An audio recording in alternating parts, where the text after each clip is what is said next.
Welcome to Shorty's SuperCoach, and today we're going to take a look at the premiums in our backline. A bit of a new series I'm going to do. We've finished all the club previews and I thought, what can I do next?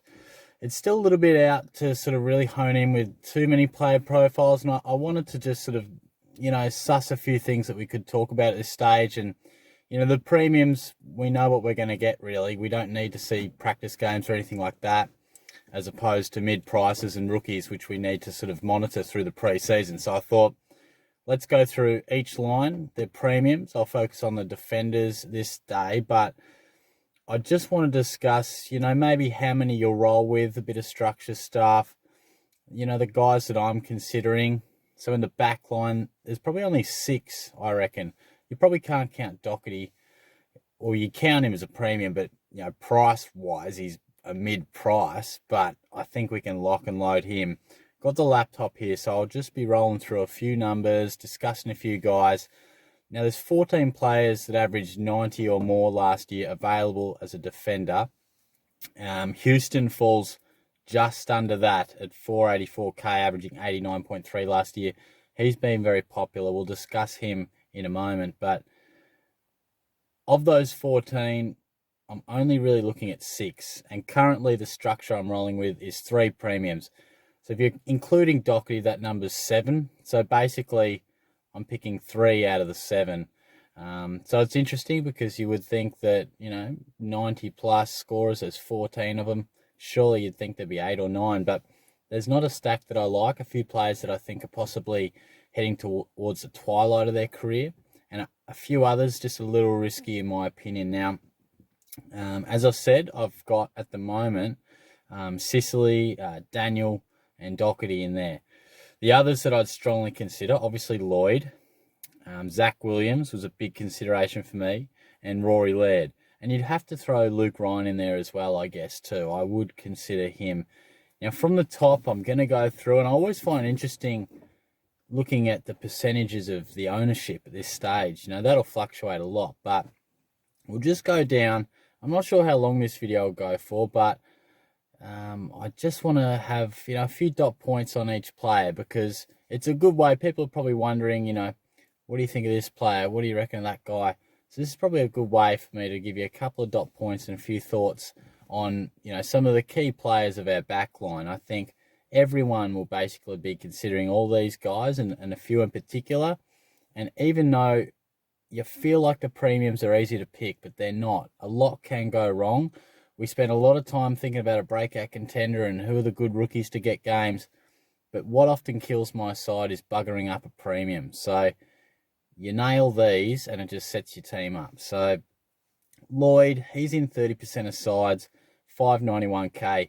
He's really 20k more expensive than Hooley. He's well and truly the number 1 defender price-wise, and for good reason. 108.9 last year. Look, he had about 4 or 5 mid to high 80 scores to end the season. It wasn't his prolific best. So what do you read into that? Probably not too much. I think he's still going to average 3 figures pretty comfortably. He's the go-to guy there.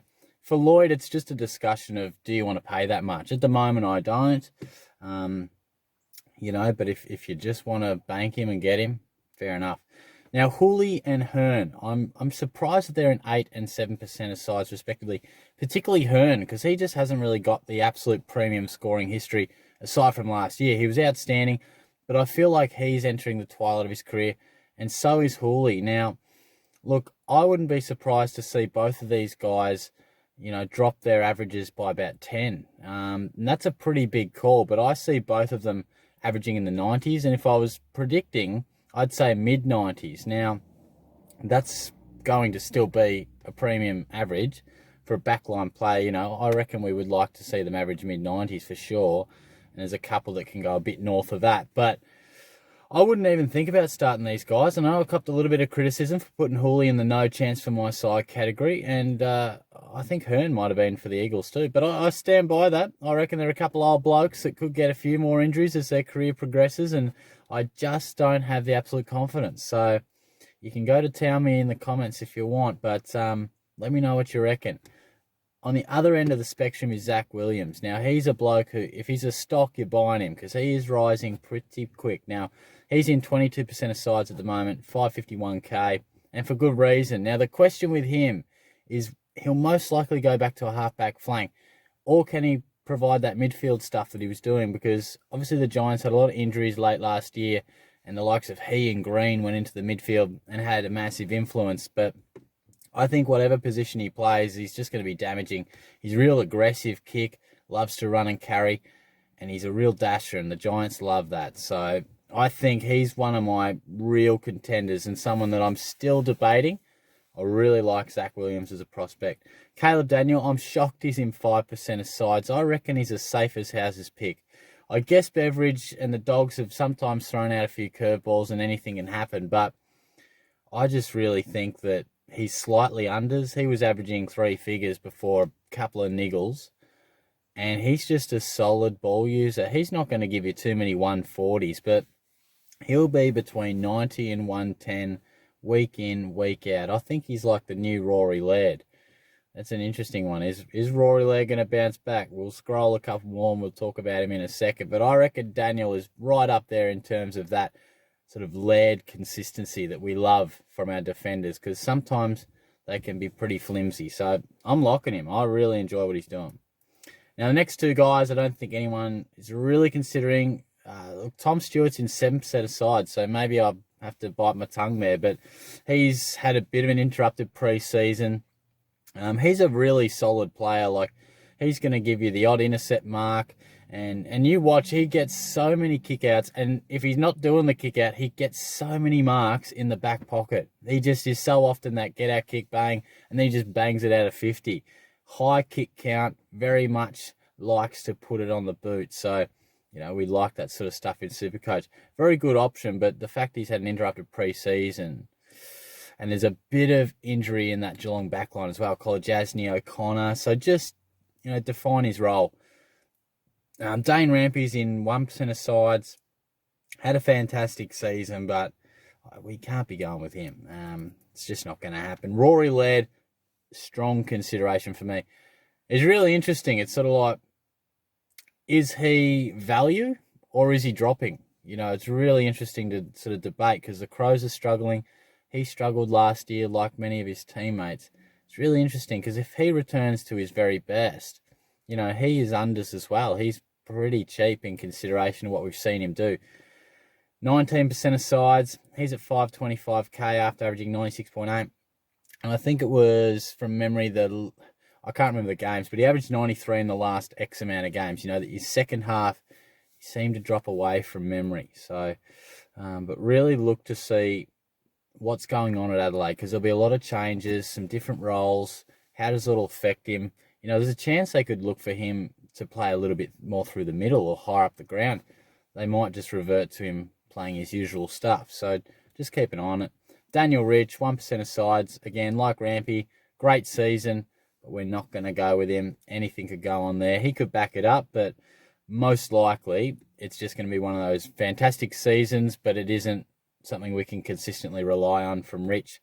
Nick Newman's a really interesting one. He's in 1% of sides, and he's a real damaging footballer, a really nice kick. And I think, Simpson's obviously on the decline, but look, if all things were equal like last year, you'd really consider him, I think. But the fact that Doherty comes back, you've really got to say, well, gee, maybe Newman's not going to quite have that same role. Can he still have the same effect in terms of quantity and that? Because he had some enormous games late last year. So you can't go with him because there's just too many variables, but very interesting.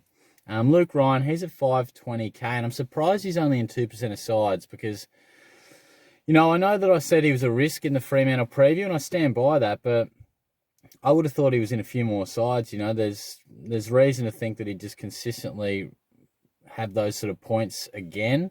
But it's tough to say because, like I mentioned in the Fremantle video, key defenders, anything can happen. And we've seen it with Rance, Scott Thompson, Michael Hurley. There's a few examples where we've seen like their career best seasons or really good seasons averaging the mid to high 90s, but then for whatever reason, they take on more of a defensive mindset or something else happens and we know that key types just aren't always the most reliable options. They come with a little bit more risk. So maybe that's what's being reflected in that 2%. James Sicily, I'm a massive fan. 93.8 average, but he was thrown forward at times last year. 509k. I think with Lewis and Patton coming to the side, I don't think Sicily's going to be thrown forward at all. I mean, injury can happen, but who knows? I think Sicily, 20% of sides, and I totally agree with that. I think he's going to average high 90s, and I really like what he brings to the table. Great interceptor and reads the play really well. He's not going to play key defender too often. They want him being, intercepting, dynamic off the back. So really consider him strongly. Vlosten, 1% of sides. I think he's just a solid citizen. He'll average early 90s. He'll have the odd season where he's a bit below that, the odd season where he's a bit above that. But I don't think we're going to select him. Christian Salem in 0% of sides. Not many are 0. Most of them at least get the 1. But I think that's honestly a little bit rough. I think Salem's a pretty solid contributor. He has found that role in the back line, and he is the best kick in the Melbourne side, in my opinion. So I think he's going to continue to average in the 90s, but you just wouldn't go with him. And Houston, as I mentioned off the top there, he's at 484k, just averaging under the 90 last year, but it was the move to the midfield that really showed what he can do, and the discussion is that he's training there and he'll be playing there. So that's got to prick the ears up. He's in 19% of sides. A lot of people liking that role. There's opportunity at Port Adelaide. There's no doubt about that. And he looks to be a potential shining light. So really track his pre-season, because we want to see that role really defined and we want to see him playing it well. But at this point in time, it looks pretty promising. In terms of other premiums, I reckon that's just about it, because you scroll down and we start to get towards sort of mid-price range. So if you've got someone else that you reckon is just a quiet premium that I haven't mentioned, let me know. But I think, clearly premiums are your upper echelon of the dollars. And, we haven't seen, aside from Doherty, he's probably the only exception to that rule. So let me know what you reckon, and let me know what you think of the general idea of sort of this premium concept. I'll do the midfield next. Just about to duck back in and watch Kyrgios against Nadal.